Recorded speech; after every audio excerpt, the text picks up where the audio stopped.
Sekarang kita berada di Kampung Sumbe, Distrik Namlong, Kabupaten Jayapura. Yang mana di lokasi ini kami ada beberapa kegiatan yang dilaksanakan oleh National Cooperative Business Association yang sehari-hari oleh masyarakat dikenal dengan nama NCBA. Kegiatan kami yang utama adalah membantu masyarakat petani di bidang budidaya panili. Bagaimana kita meningkatkan produktivitas petani dalam skala ekonomi melalui tanaman panili. Awalnya kami hadir di sini tahun 2013, yang mana tanaman panili sudah ada di beberapa kampung yang cukup luas. Hanya waktu itu tanaman panili itu merambat di pohon matua, pohon kelapa, menjalar di mana-mana yang kami istilahkan sebagai hutan panili. Dia tidak produktif, tidak berbuah. Namun kami telusuri kondisi itu disebabkan karena tidak ada yang membeli produksinya. Pernah sebelumnya berbuah tapi tidak ada pembeli. Nah, karena kami punya juga satu usaha di dalam kaitannya dengan NCBID, yaitu PT ASI, yang siap membackup untuk membeli hasil produksi petani, maka kita sejak 2013 mencoba melakukan program awal yang disebut rehabilitasi tanaman panili masyarakat.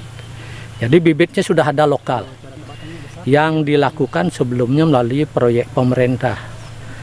Nah, kami minta bibit itu disebarkan ke beberapa tempat. Waktu itu tidak ada masalah. Namun tahun 2016 petani kita sudah mulai panen dan harga panili waktu itu cukup baik.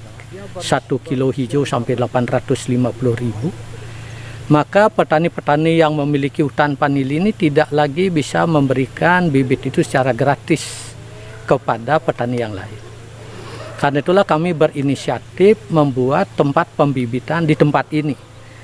Nursery ini untuk menyiapkan bibit tanaman stek pendek untuk petani-petani yang ingin mengembangkan tanaman panili. Nah, sejak 2016 sampai hari ini kami selalu menyiapkan bibit yang stek 2 ruas ini. Kemudian setelah tumbuh berdaun 6 daun, kurang lebih kita pelihara 4-6 bulan, kita distribusikan secara gratis kepada para petani di Kabupaten Jayapura. Bahkan kabupaten lain juga banyak permintaan seperti Kota Jayapura, Kerom, sama Sarmi. Kami sudah sebarkan cukup banyak dari sini ke beberapa kabupaten. Nah, ini hasilnya setiap tahun sejak 2016-2017 sampai hari ini banyak yang sudah menghasilkan yang kami jual untuk diekspor oleh PT ASI ke luar negeri. Nah, ini prospeknya menurut kami panili di Papua ini luar biasa. Itu yang. Nah, karyawan yang bekerja di tempat ini sebenarnya 67 orang. Karyawan yang bekerja 67 orang, sebagian sebagai PPL, petugas penyuluh lapangan, sebagian untuk administrasi di kantor Sentani, dan selebihnya juga untuk proses hasil produksi panili dari sejak dijual dalam bentuk hijau sampai kering yang kami kirim ke Jawa. Itu 67 orang. Satu jumlah yang cukup besar. Dan dalam catatan kami yang kita patut syukuri, situasi COVID 2019 banyak perusahaan-perusahaan yang menghentikan atau merumahkan karyawannya. Kami sampai saat ini belum pernah merumahkan karyawan dan malah selalu menerima bagi anak-anak muda yang mau mengembangkan tanaman panili ini bersama-sama bergabung dengan kami. Ya. Pada 2016 kita awal itu mengirim tidak sampai 1 ton. Tapi sejalan perkembangan waktu sampai tahun 2022 kemarin per Desember kita sudah mengirim sampai 30 ton kering. 30 ton kering dari Papua ke Jawa untuk diekspor. 30 ton kering. Kalau disetarakan dengan hijau itu dikalikan 6, berarti sekitar 180 ton hijau.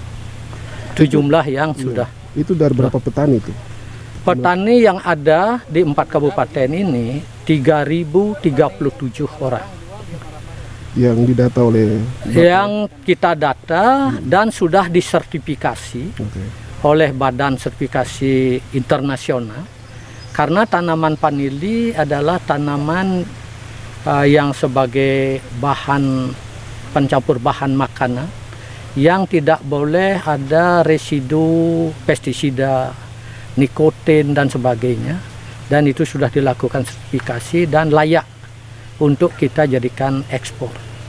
Jadi petani dan kebunnya disertifikasi.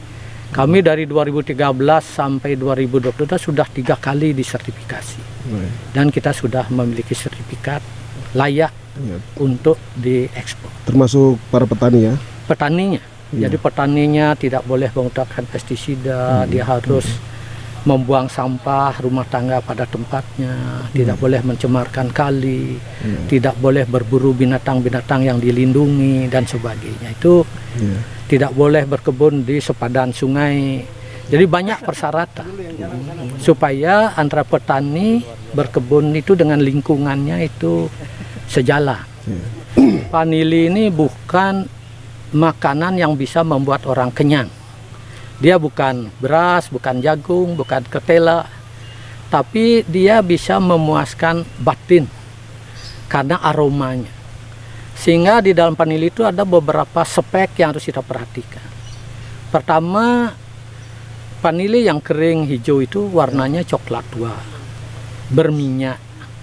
Kemudian ada aromanya, ada isinya. Nah, untuk bisa membuat produk seperti itu, syarat-syaratnya harus jelas juga. Pertama, dia harus ada 9 bulan masa panen ketika sejak diserbuk, dikawinkan, sampai dipetik, itu waktunya harus 9 bulan. Kalau 9 bulan, dia dari warnanya awal warna hijau segar menjadi hijau pudar.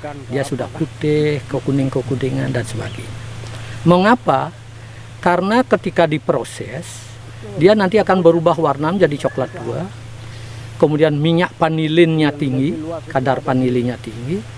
Aromanya yang dicari, kalau untuk mencampur bahan makan jadi aromanya bagus. Nah, itu persyaratannya. Sehingga kita anjurkan petani memetik vanili harus 9 bulan sejak diserbuk, penyerbukan, sejak dikawinkan. Apabila dia petik muda, nah, yang pertama yang tua tadi, rendemennya itu kalau kita petik dia 6 kilo, kita mendapat hasil 1 kilo yang kering. Tapi kalau dia petik di bawahnya, bisa jadi 10 kilo baru dapat 1. Ya, petani bisa rugi. Aromanya tidak seharum yang pertama tadi. Apalagi yang dipetik di bawah itu lagi. 5 bulan ke bawah, itu isinya sudah tidak ada, warnanya jadi putih dan sebagainya. Nah, ini kita tidak bisa jual. Nah, ini yang kita selalu marah-marah petani boleh, tapi tetap ada perubahan-perubahan. Karena kita ingin Papua ini menjadi terkenal karena vanilinya. Atau vanili Papua terkenal karena kualitasnya. Jadi kita bisa mendatangkan orang asing untuk membeli vanili ke Indonesia, ke Papua, kalau kualitasnya bagus. Kalau tidak bagus, dia tidak akan ke sini. Karena bukan kita aja penghasil vanili dunia, banyak negara. Nah, kita harus bersaing melalui kualitas. Pak, boleh tahu harga vanili sekarang berapa? Nah, seperti yang saya sampaikan tadi, 2016 harganya 850 yang hijau tua. Turun 650, 5 hari ini 250. Jadi kalau petani pasti kecewa. Tapi itulah pasar. Saya berjanji sama petani, kami tetap beli, tapi harga kami tidak bisa jamin. Karena harga komoditi pertanian selalu fluktuatif. Namun konsep kita, walaupun harga turun, sepanjang petani punya barang, dia pasti punya duit. Walaupun harga naik setinggi apapun, petani tidak punya barang, tidak punya duit.